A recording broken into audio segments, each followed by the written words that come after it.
Alright, good morning. This is part 2 to the 14.4 section covering tangents and derivatives. Alright, so we learned from our previous lesson that the derivative for a function is a limit, and we use it to find the slope of the tangent line to that function at a very specific point. Alright, so for this first example, what we're going to try to do is we're going to find the derivative of this function at any value c. Okay. So again, we're going to set that up again as a limit as x approaches c. So again, remember, we're going to set it up using the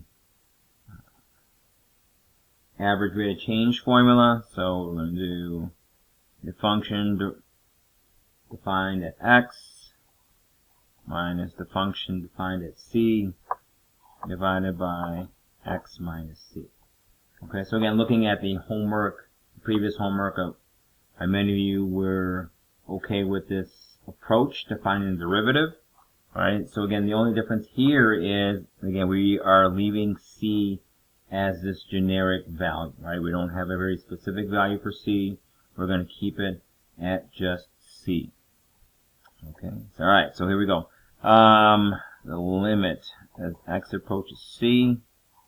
So we have the function f of x.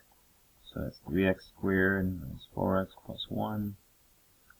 And then we're going to subtract the function evaluated at c. So we're plugging c in for x. And in the denominator we have x minus c.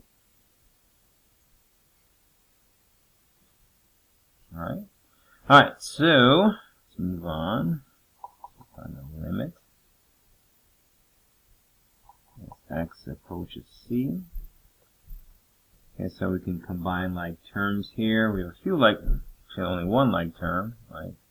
Distribute. Alright, so we have 3x squared and then minus 4x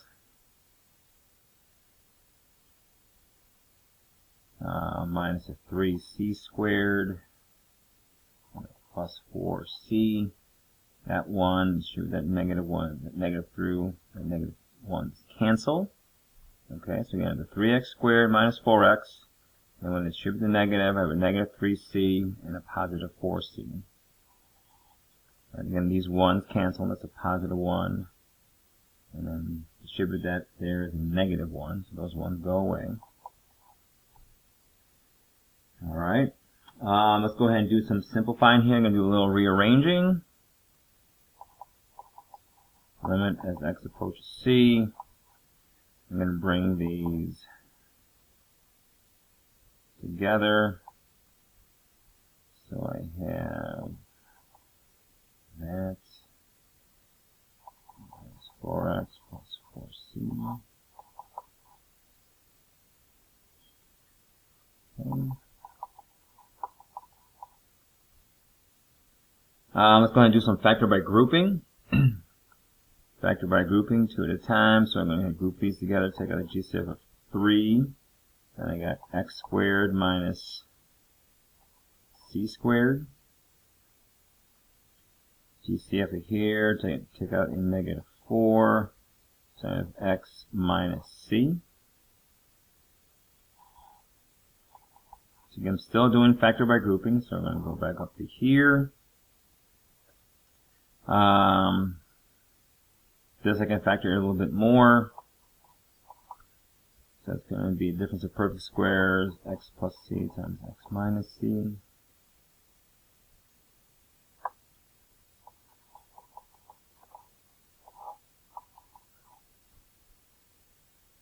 Okay.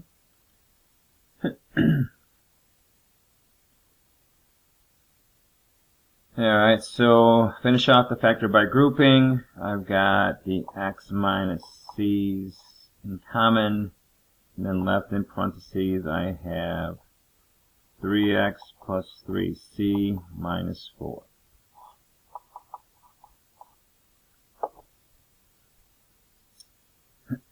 Alright, so again, we're trying to find the limit as x approaches c. Again, here we plug c in for x in the denominator. Our function is undefined. Okay, so but fortunately we factored already. So by factoring, we can go ahead and cancel these out right here. Alright, and so now we're left with an expression where we can plug c in for x. So I'm going to plug c in for x. I got 3c plus 3c minus 4. Now again, plug c in for x.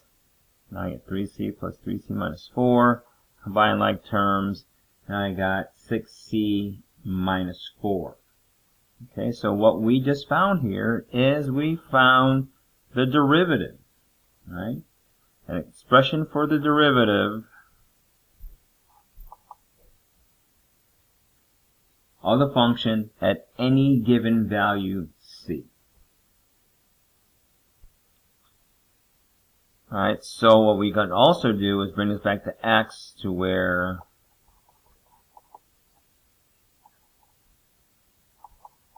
the derivative of the function, original f of x function, is given by this equation.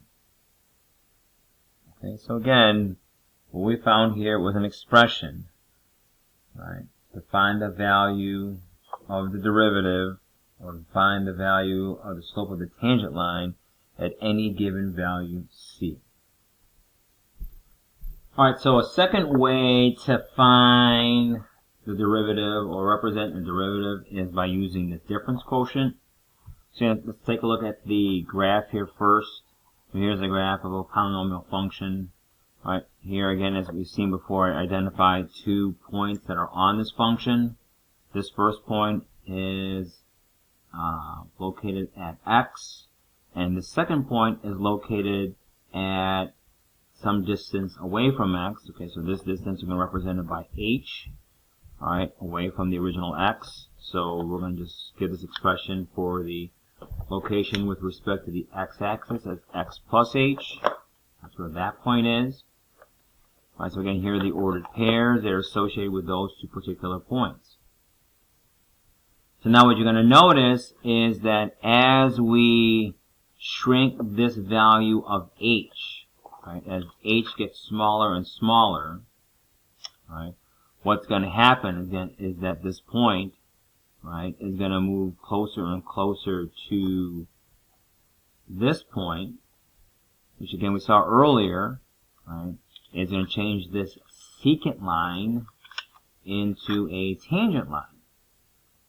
Okay, so that's what we're looking for here, is the slope of the tangent line, and then that is the derivative. Okay, so finding the derivative of the function using the difference quotient method, and we're going to set it up this way. So in finding the derivative, we're going to take the limit as h approaches 0. So that h is the distance in between these 2 points. As that distance gets smaller and smaller, right, approaching a distance of 0, right, we have this set up, and it's using that average rate of change set up from what we know earlier. So it's going to be f of x plus h minus f of x all over x plus h minus x. Do a little simplifying. So here you get the limit as h approaches 0 of f of x plus h minus f of x all over h. Okay, so again, this right here, this is the difference quotient, right? So we're finding the limit of this function. We're trying to find the derivative of any function using what's called the difference quotient method. Okay? So let's go ahead and apply that.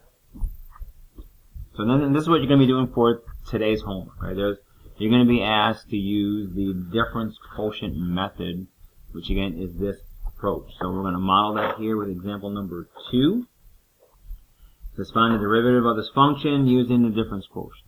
Alright, so finding the derivative, use the notation. We're going to try to find the limit as h approaches 0 of f of x plus h minus f of x over x plus h minus x. And in fact, you know what? I'm going to go through this again. I should just go to here. So this is the difference quotient. So I'm just going to do that. Just simplify it a little bit here. Save us a step. Alright, so here we're using the difference quotient. Alright, so the limit as h approaches 0. F of x plus h. So x plus h. So here is x. Alright, so we're going to find the limit of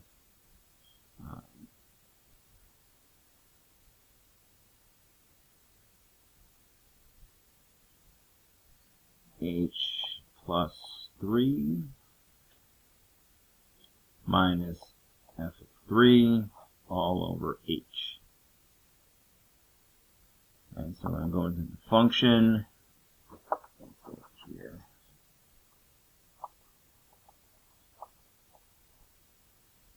Alright, so in this function we have h plus 3, and for x, so let's square that, minus function evaluated at 3, so we can put 3 in for x, so 3 squared is 9, and 9 times negative 4 is negative 36, all over h. Alright, so continue down over here. So I've got h plus 3 squared, so that's going to be negative 4 times h squared plus 6h plus 9 plus 36 over h.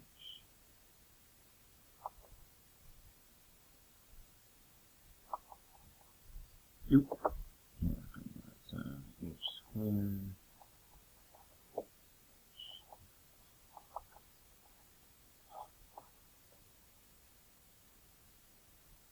36 is canceled here.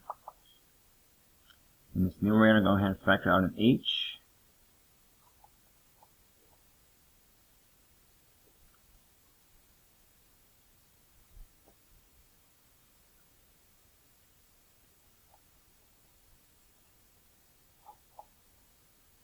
Just canceled.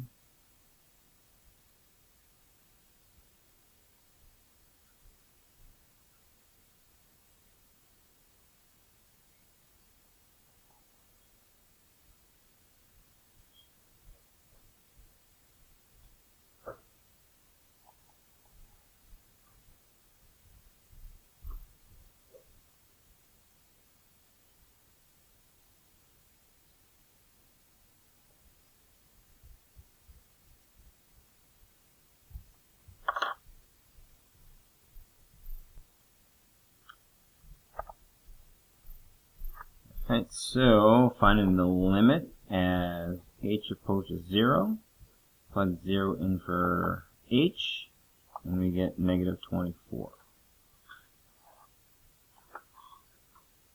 Alright, so again here what we found was the derivative of this function at this very specific point on the graph of that function. Alright, the slope of this function at 3 comma negative 36 is negative 24. That is the value of the derivative. Alright, so we're running out of time on this video. Please move on to video number 2 for the second page of notes.